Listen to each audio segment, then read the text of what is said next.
आदरणीय सभापति जी, खेती की मूलभूत समस्या क्या है, उसकी जड़ें कहां है। मैं आज पूर्व प्रधानमंत्री चौधरी चरण सिंह जी ने जो विस्तार से वो बताया था, उसी का जिक्र करना चाहता हूं। बहुत लोग हैं जो चौधरी साहब की विरासत संभालने का गर्व करते हैं, वो जरूर इस बात को समझने का शायद प्रयास करेंगे। वो अक्सर 1970-71 जो एग्रीकल्चर सेंसस हुआ था, उसका जिक्र उनकी भाषण में हमेशा आता था और उल्लेख करते थे। चौधरी चरण सिंह जी ने क्या कहा था, उनका कोट है, किसानों का सेंसस लिया गया तो 33% किसान ऐसे हैं जिनके पास जमीन 2 बीघे से कम है, 2 बीघे नहीं है, 2 बीघे तक है, 2 बीघे से कम। 18% जो किसान कहलाते हैं, उनके पास 2 बीघे से 4 बीघे जमीन है, यानी आधा हेक्टर से 1 हेक्टर, ये 51% किसान है। ये चाहे कितनी मेहनत करे, अपनी छोटी सी जमीन पर इनकी गुजर ईमानदारी से उसमें हो नहीं सकती। ये चौधरी चरण सिंह जी का कोट है। छोटे किसानों की दयनीय स्थिति चौधरी चरण सिंह जी के लिए बहुत ही हमेशा पीड़ा देती थी और हमेशा उसकी चिंता करते थे। अब हम आगे देखें, ऐसे किसान जिनके पास 1 हेक्टर से भी कम जमीन होती है, 1971 में वे 51% थे, आज 68% हो चुके हैं। यानी देश में ऐसे किसानों की संख्या बढ़ रही है जिनके पास बहुत थोड़ी सी जमीन है। आज लघु और सीमांत किसानों की मिलाएं तो 86% ज्यादा किसान के पास 2 हेक्टर से भी कम जमीन है, और ऐसे किसानों की संख्या 12 करोड़ है। क्या इन 12 करोड़ किसानों के प्रति हमारी कोई जिम्मेवारी नहीं है? क्या देश की कोई जिम्मेवारी नहीं है? क्या हमने कभी हमारी योजनाओं के केंद्र में इन 12 करोड़ किसानों को रखना पड़ेगा कि नहीं रखना पड़ेगा? ये सवाल का जवाब चौधरी चरण सिंह जी हमारे लिए छोड़ करके गए हैं। हमें जवाब को ढूंढना होगा। हमें चौधरी चरण सिंह जी को सच्ची श्रद्धांजलि देने के लिए भी, इस काम के लिए जिसको जो सूझे, जिसको मौका मिले, सबने करना होगा, तब जाकर के हम इन कर सकते हैं।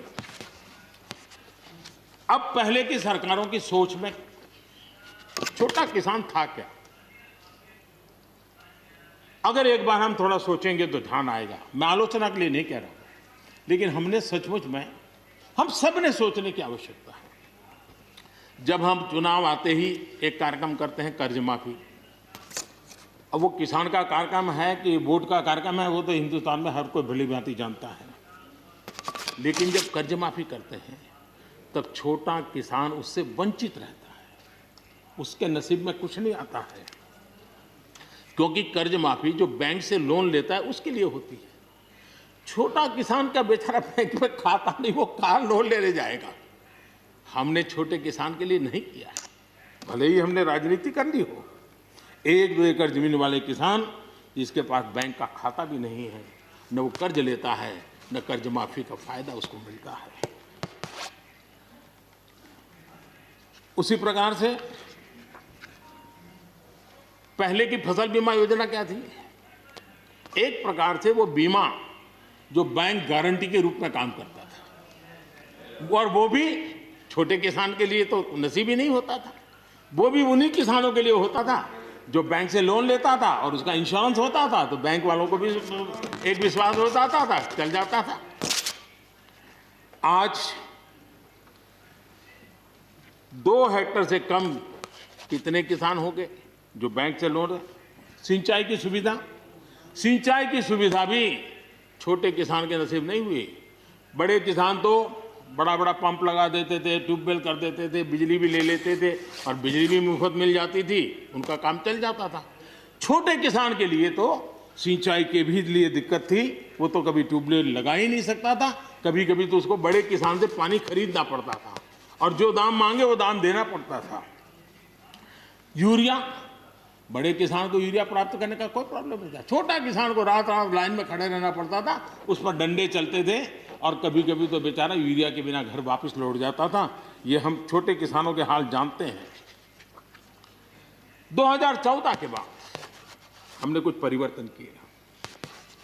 हमने फसल बीमा योजना का दायरा बढ़ा दिया ताकि किसान, छोटा किसान भी उसका फायदा ले सके और बहुत मामूली रकम से ये काम शुरू किया और पिछले 4-5 साल में फसल बीमा योजना के तहत 90,000 करोड़ रुपए, ये छोटी रकम नहीं है, 90,000 करोड़ रुपए उसके क्लेम किसानों को मिले।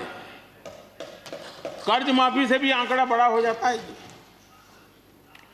छोटा किसानों को किसान क्रेडिट कार्ड, हमारे यहाँ किसान क्रेडिट कार्ड हुए, लेकिन बड़े किसानों तक गए और वो बैंक से बहुत ही, कुछ तो राज्यों में 0% से ब्याज से उनको मिल जाते थे पैसे और उनके कोई न कोई दो धंधा व्यापार होता था, पैसे वहाँ भी लग जाते थे। छोटे किसान के नसीब में ये नहीं था। हमने तय किया हिंदुस्तान के हर किसान को किसान क्रेडिट कार्ड देंगे। इतना ही नहीं, हमने उसका तो दायरा फिशरमैन तक भी बढ़ा दिया ताकि वो भी इसका फायदा उठा सके और 2.25 करोड़ से ज़्यादा किसानों तक ये किसान क्रेडिट का काम पहुंच चुका है और बाकी भी राज्यों से आग्रह कर रहे हैं कि लगातार उसको आगे बढ़ाएं ताकि ज़्यादा से ज़्यादा किसान इसका लाभ उठा सकें और राज्यों की मदद जितनी ज़्यादा मिलेगी उतना ज़्यादा ये काम हो जाएगा। उसी प्रकार से हम एक योजना ले आए, प्रधानमंत्री सम्मान निधि योजना। सीधे किसान के खाते में और ये गरीब किसान को, जिसके पास कभी इस प्रकार की मदद नहीं पहुंची। 10 करोड़ ऐसे परिवार हैं जिनको इसका लाभ मिल गया और अगर बंगाल में राजनीति आड़े न आती तो बंगाल के किसान भी अगर जुड़ गए होते तो ये आंकड़ा उससे भी ज़्यादा होता और अब तक 1,15,000 करोड़ रुपया इन किसानों के खाते में गया। ये गरीब छोटे किसान, उनके पास गया है। हमारी सब योजनाओं के केंद्र बिंदु में सॉइल हेल्थ कार्ड, हमने 100% सॉइल हेल्थ कार्ड की बात कही ताकि हमारे छोटे किसान को भी उसकी ज़मीन कैसी है, कौन सी उपज के लिए योग्य होगा। हमने 100% सॉइल हेल्थ कार्ड के लिए काम किया। उसी प्रकार से हमने यूरिया का नीम कोटिंग 100% किया। 100% के पीछे इरादा हमारा यही था कि गरीब से गरीब किसान तक भी यूरिया पहुंचने में रुकावट ना हो, यूरिया डाइवर्ट होता है बंद हो और उसमें हम सफल भी हुए।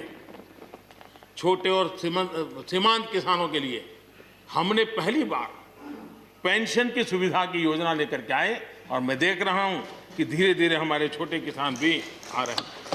उसी प्रकार से प्रधानमंत्री ग्राम सड़क योजना, प्रधानमंत्री ग्राम सड़क योजना ये सिर्फ एक रोड नहीं है, ये किसानों की गांव की जिंदगी को बदलने का एक बहुत बड़े यश रेखा होती है और इसलिए हमने उस पर भी बल दिया। पहली बार हमने किसान रेल की कल्पना की। छोटा किसान का माल बिकता नहीं था, आज किसान रेल के कारण गांव का किसान रेलवे के माध्यम से मुंबई के बाजार तक अपना माल बेचने लगा, फल सब्जी बेचने लगा है, उसका लाभ ले रहा है, छोटे किसान को फायदा हो रहा है।